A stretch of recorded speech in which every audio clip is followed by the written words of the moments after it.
This is Richard Wolff from Democracy at Work, speaking to our Patreon community and beyond with another Wolff Responds. And this one has a title, Forced Labor. Let me start with the specifics. New Orleans, Louisiana. The week that started with the 11th and ended with the 15th of May.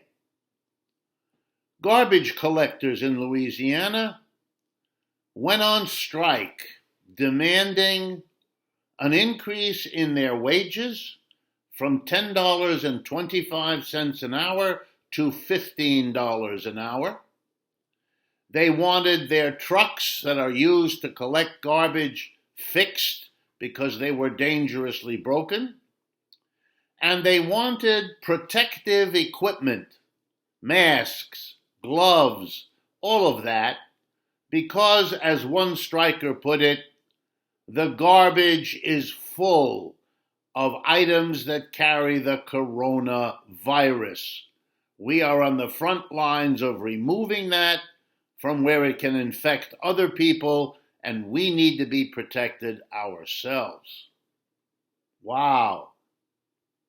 What was the response of the officials in New Orleans, Louisiana, part of the United States, to this demand of frightened, underpaid, frontline essential workers who were earning the poverty wage of $10.25 an hour for hard, dangerous work?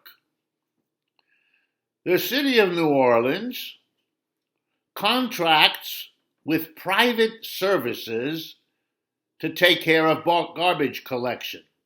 The private services, in turn, contract with temporary work agencies who provide the actual labor. The temporary agency fired the workers who demanded the wage increase, fixing the trucks, and protective equipment.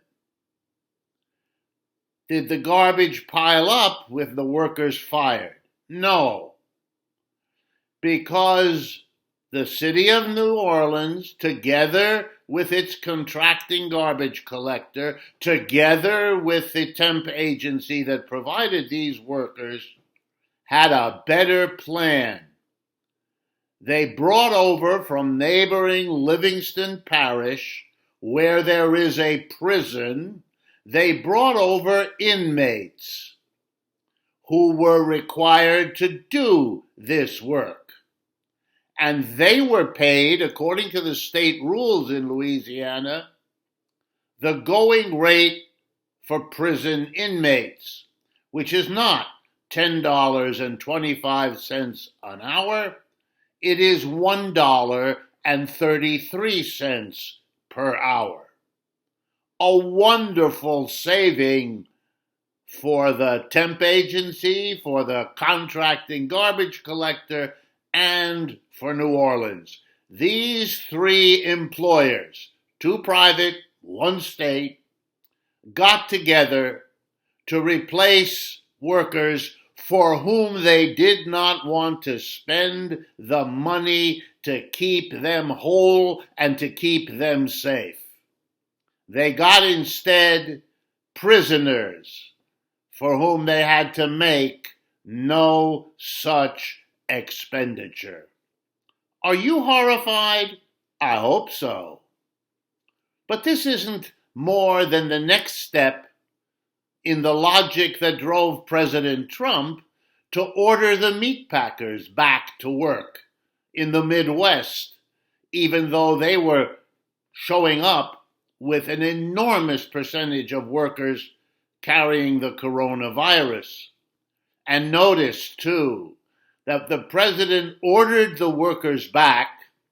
He did not order the employer to provide for a safe, corona-free workplace, nor for the necessary self-protective equipment for the workers. Forced labor. It's a system here in the United States that once said that capitalism, the system of employers and employees, depends on, and I quote, voluntary agreements and contracts between employers and employees. Nothing is voluntary when you are forced by government order or by the order of the warden of the prison. And let's not forget, here in the United States, we put more people into prison per person of our society than any other country on this earth. Capitalism with forced labor. That's what's growing in the United States. And it's a sure sign that the level of tension, conflict, anger, bitterness, and division are deepening. The days, the weeks, and the months of a capitalism that works this way are numbered.